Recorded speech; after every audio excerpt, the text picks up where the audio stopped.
2 Samuel 16. I read from the Institute for Scripture Research, the ISR, because it takes a direct translation from Hebrew to English, Greek to English, and Aramaic to English. Excuse me. The letter J is about 600 years old. Well, Yehoshua, the son, died on a stake for the sins of all of humanity more than 2,000 years ago. Either way, the piercings on his hands and his feet would match a stake and a cross, because they would do the same thing. They wouldn't just leave one arm dangling. That's retarded.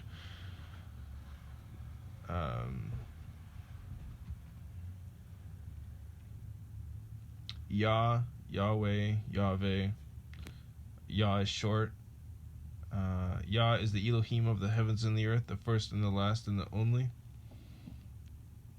And he's a very jealous El. He's so jealous that he doesn't even want the names of idols or mighty ones to come to our lips.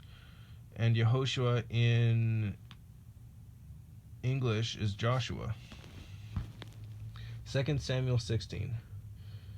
And David had passed on a little from the summit and saw Sibah, T-S-I-B with a line underneath of it, A, the servant of Mephibosheth, M-E-P-H-I-B with a line underneath of it, O-S-H-E-T-H, who met him with a couple of saddled donkeys, and on them 200 loaves and 100 cakes of raisins and 100 summer fruit and a skin of wine. And the sovereign said to Sibah, why do you have these? And Sibah said, the donkeys are for the sovereign's household to ride on, and the bread and summer fruit for the young men to eat, and the wine for the wearied to drink in the wilderness. And the sovereign said, and where is the son of your master? And Sibah said to the sovereign, see, he remains in Jerusalem, for he said, today the house of Israel is going to return the reign of my father to me. And the sovereign said to Sibah, see, all that belongs to Mephibosheth is yours. And Sibah said, I have bowed myself. Let me find favor in your eyes, my master, O sovereign. And when sovereign David came to Bahurim, B-A-H with a dot, U-R-I-M, he saw a man from the clan of the house of Shaul, S-H-A-U-L, whose name was Shimei, S-H-I-M-I, son of Gera, G-E with a half a check mark, R-A. Coming from there, he came out cursing as he came, and he pelted with stones David and all the servants of sovereign David, and all the people and all the mighty men were on his right and on his left.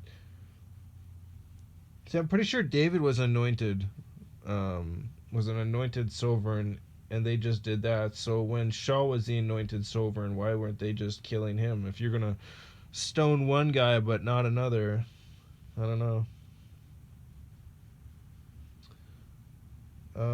And he pelted with stones David and all his servants, the sovereign David, and all the people and all the mighty men were on his right and on his left. And this is what Shimei said as he cursed, get out, O man of blood, a man of Belial, B-E-L-I-Y-A'-A-L, that's the rapist family. Yah has brought upon you all the blood of the house of Shaul, in whose place you have reigned, and Yah has given the reign into the hand of Absalom, your son, and see, you are in your own evil, for you are a man of blood. And Abishai, I-B with a line underneath of it, I-S-H-A-I, son of Syria, T-S-U-R-Y, or you, excuse me, T-S-E-R-U-Y-A-H, said to the sovereign, why should this dead dog curse my master the sovereign?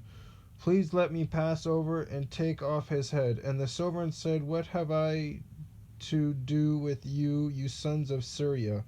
For let him curse, even because Yah has said to him, curse David.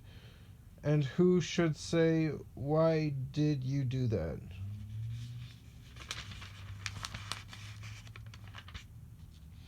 And David said to Abishai and all his servants, "See how my son who came from my own body seeks my life, and how much more now this Benjamite."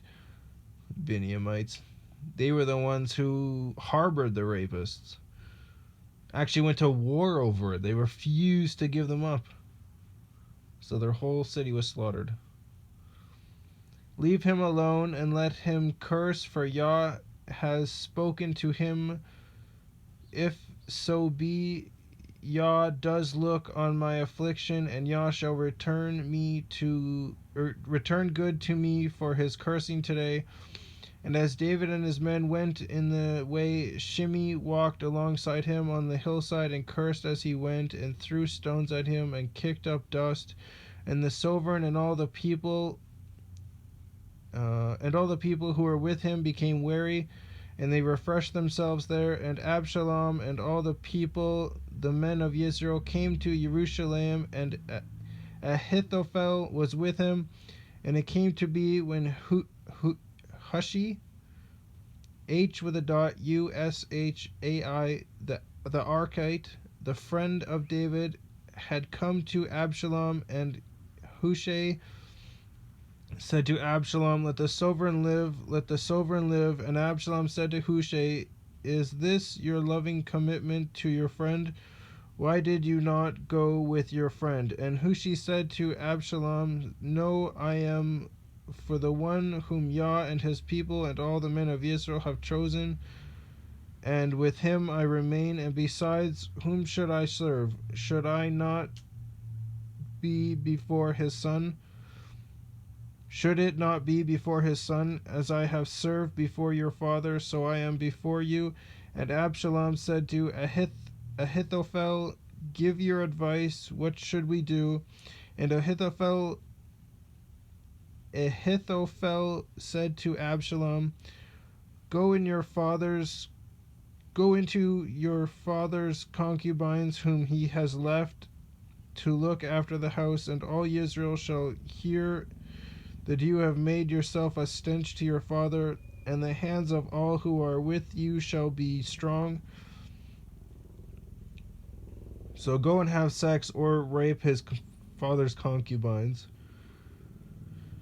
So they pitched a tent for Absalom on the top of the house, and Absalom went in to his father's concubines before the eyes of all Israel. Now the advice Ahithophel gave in those days was if one had inquired at the word of Elohim. So was all the advice of Ahithophel, both to David and to Absalom. Interesting.